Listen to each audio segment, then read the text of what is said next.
Hello everyone, so this time I would like to share a video on how to create this type of dress in CLO3D.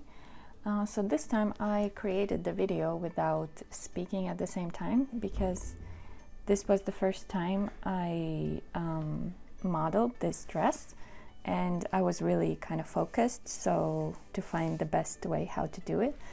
So I couldn't really talk at the same time because I was trying out many things very quickly.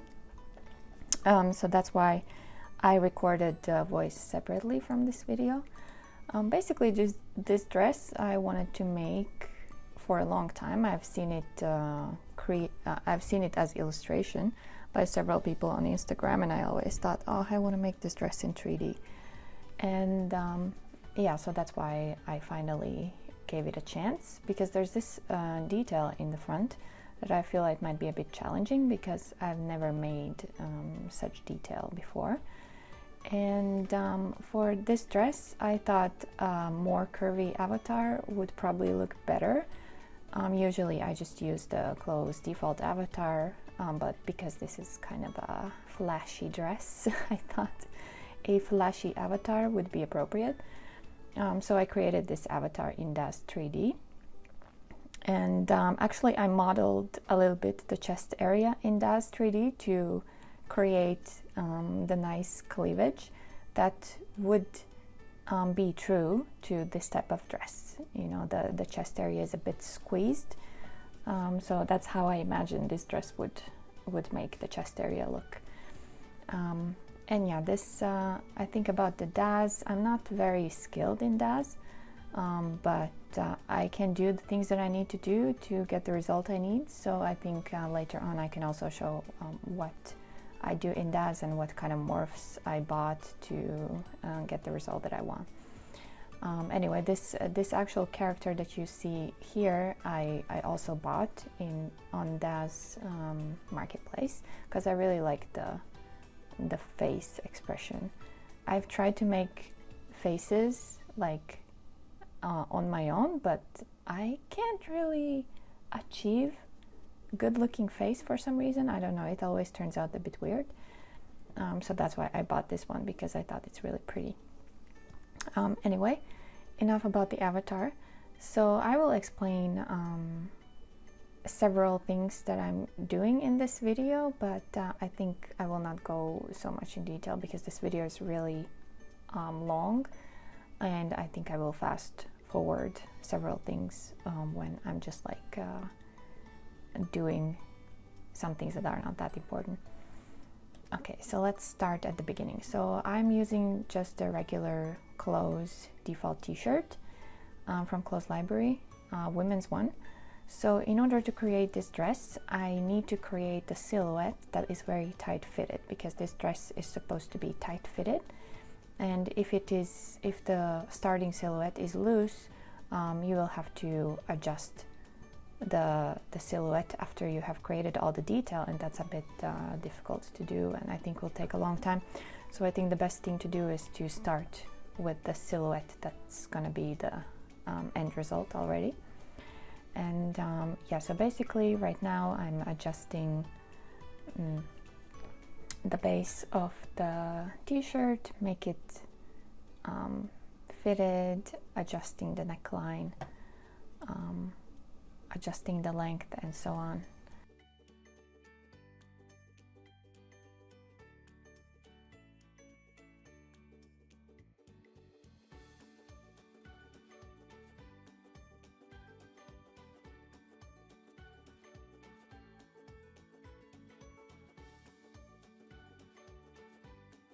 So also the sleeve part was quite important. I really wanted to have the long sleeve, and I wanted to make the sleeve more fitted.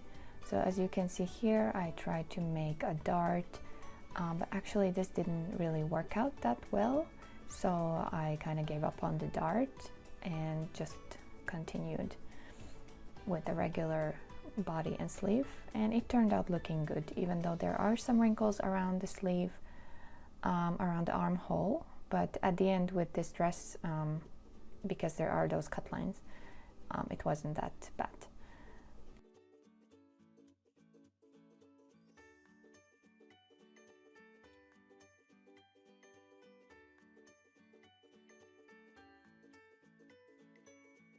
think the end pattern doesn't really look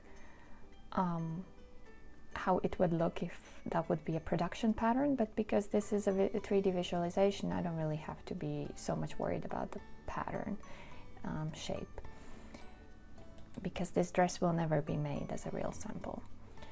And here I just checked a little bit about the shoulder, because with those avatars there is this kind of, how to say, a bump, a dent on the shoulder, like it's not completely straight, and I honestly don't really like it that much, so I was thinking maybe I can fix it.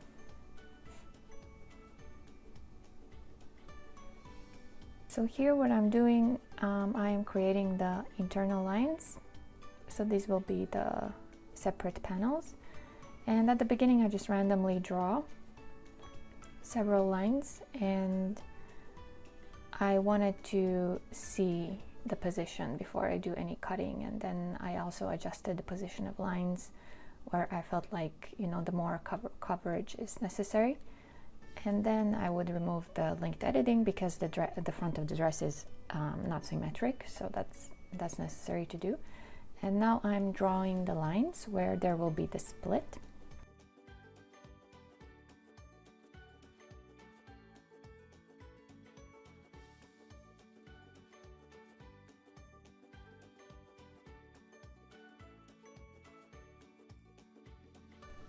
And once I thought the split is good, I just cut and sew it.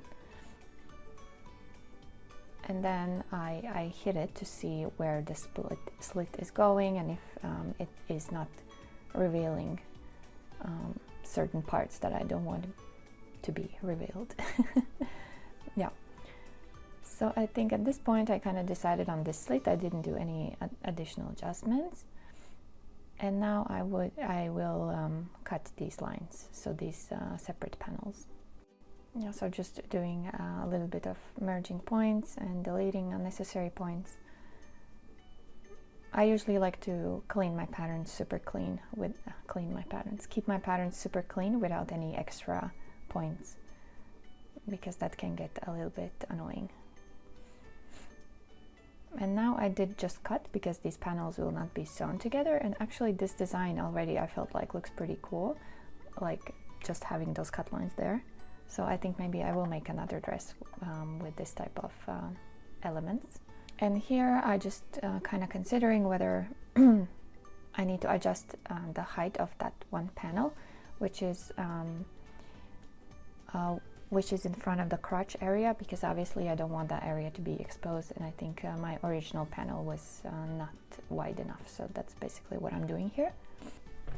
So here I'm adjusting the shrinkage of the middle panels, and also I am adding a more stiffer fabric, so that this fabric gathers these panels, and I can already see more or less how the end result of the shape would look. So here I decided to make the sides of the panels straight for both middle panels and side panels, just because I felt like having these lines straight would make the connection shape between the panels much more natural. So that's what I'm doing here, and I will adjust all the panels basically by just moving the corner points and deleting the curve points that were created when I kind of designed the slit. And here I was considering what to do with the top.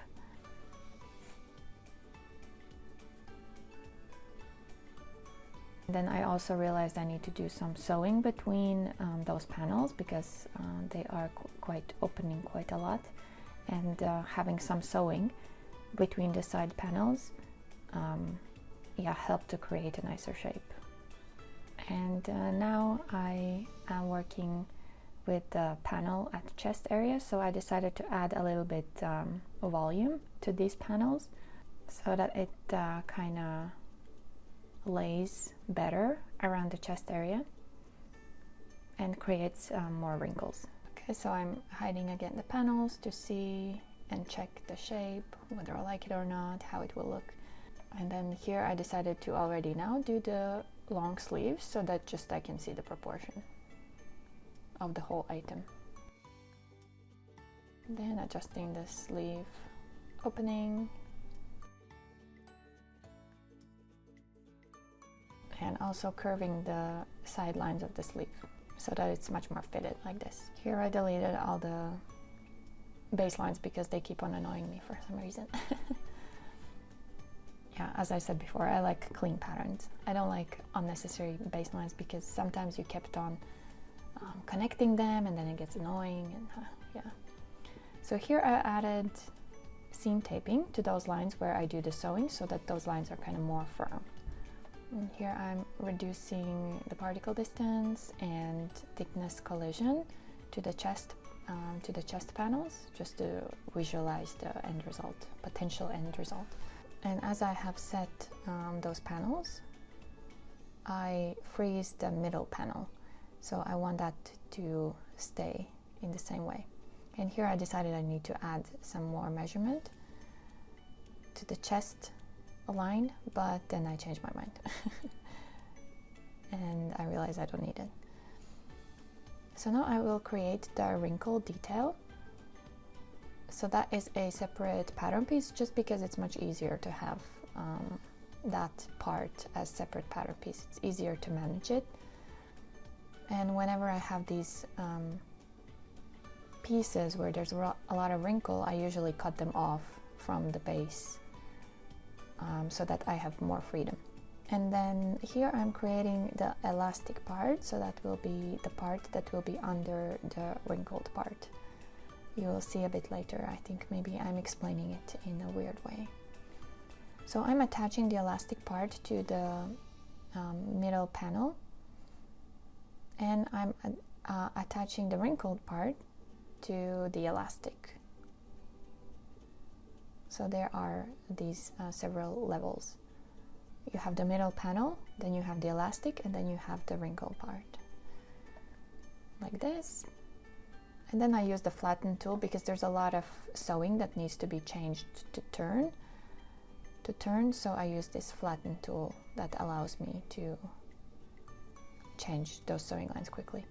And then I use set sublayer to control the layers. And then here I'm creating quite nice wrinkle detail. So here I was measuring how long I need the string. So this string will attach the neckline to the chest panel.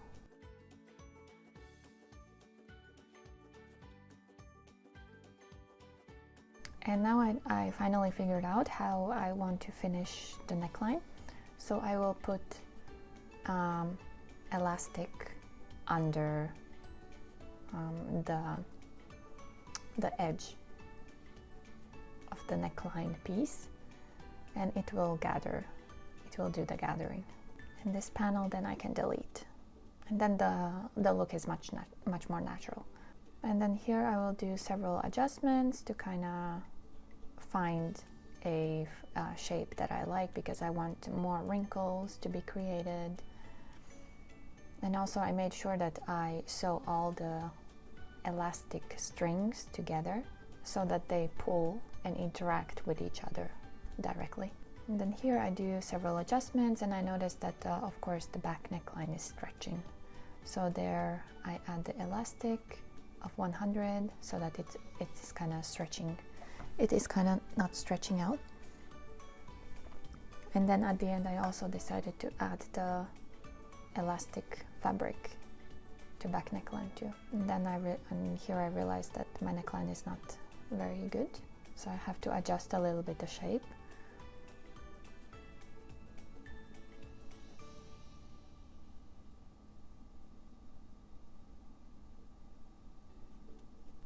And now I have achieved a quite natural look of the neckline, I think. And here I did several adjustments just to see what happens if I make the elastic shorter, if that's the balance I want. So again, there is quite a lot of thinking and consideration. And I adjusted elastic strength to 100 so that it doesn't allow to stretch, because sometimes even if you put the elastic on 100, the ratio on 100, it still might stretch just because the elastic strength is not high enough, and the part that is pulling on the elastic has more strength. So that's why sometimes changing it to 100 is better. So here I think figured out how I want to move forward with all the other panels. So basically I'm just doing, for all the panels, I'm more or less doing the same thing, just making the lines of the panels, side lines of the panels straight, adding these extra pattern pieces, adjusting the particle distance and thickness collision, and basically doing everything in the same way. So I will fast forward.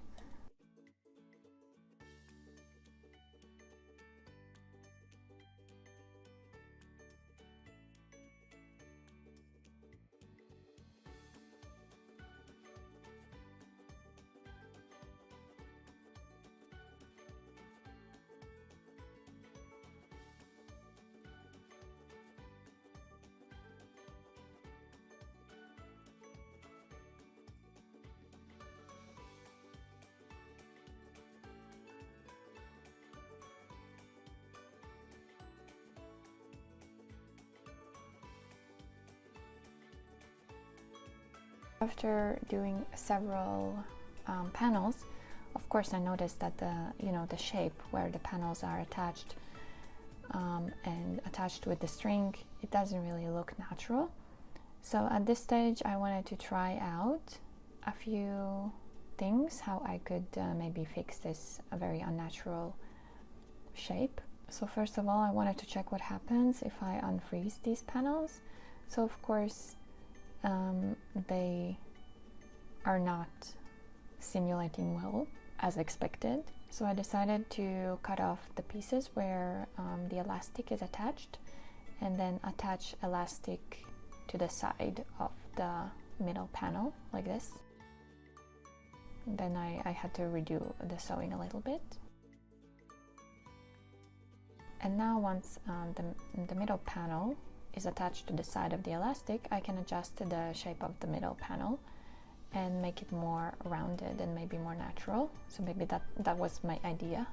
Then I also wanted to see how a more narrow string would look, because I thought this string that I have now is 1 centimeter. It's quite wide.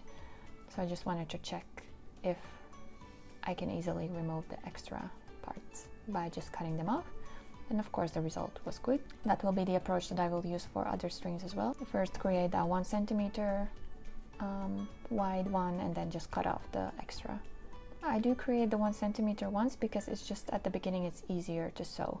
And when you cut off the extra parts, then the string is attached to the middle of the base elastic. So there's no issues with sewing. And yeah, here I unfroze the middle parts to see what happens, and then I realized that the shape is very much dependent on these elastic strings.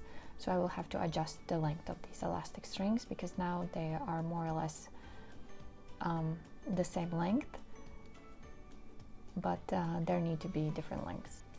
So here I will speed up the process of finishing all the other panels, and basically during this process I do the same exact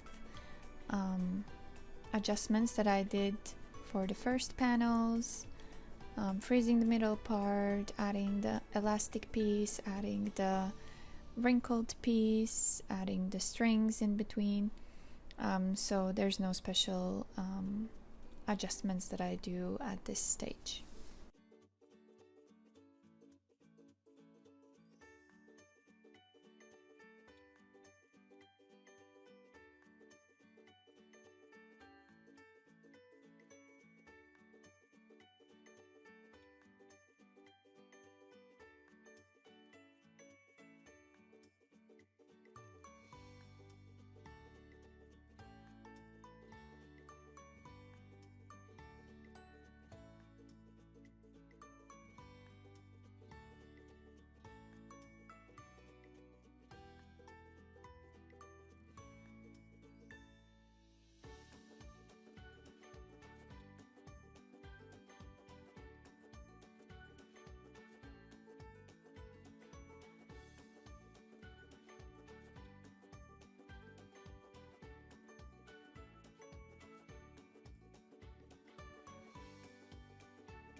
And here I am finished with all the panels. Everything is sewn, all the elastics created.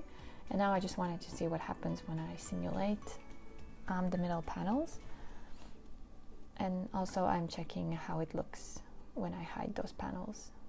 And then here I deactivated those panels, but then I realized I need to adjust the sewing, otherwise everything falls apart. So that's the next step. Basically I'm doing the same thing I did in the middle of this work. So I'm cutting off the extra parts and redoing the sewing.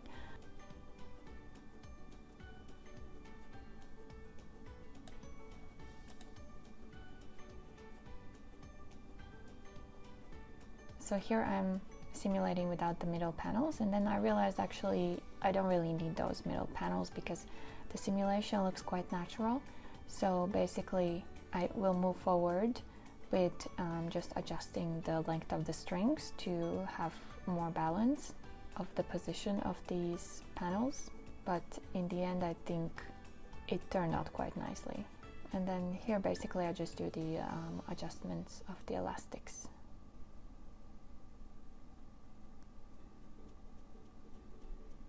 And then I realized maybe I need to add a little bit more width to this panel because it's a little bit revealing. And then I think basically the last step is really doing all these adjustments of the elastics to get the more balanced look and more natural look. So it can take a little bit of while to find the best solution. For example, here I decided to reduce the length of this panel because those two panels are getting very close together, so I wanted more space between those two, and it looks much better when the space is created. And for this panel the same, the distance between those panels, they're very close together, so it doesn't look very, how to say, harmonious. It looks like it's a lot of work and a lot of structure, but actually it's very easy, especially if you set up the file in an easy way and group certain pattern pieces. You can do things much quicker than I'm doing.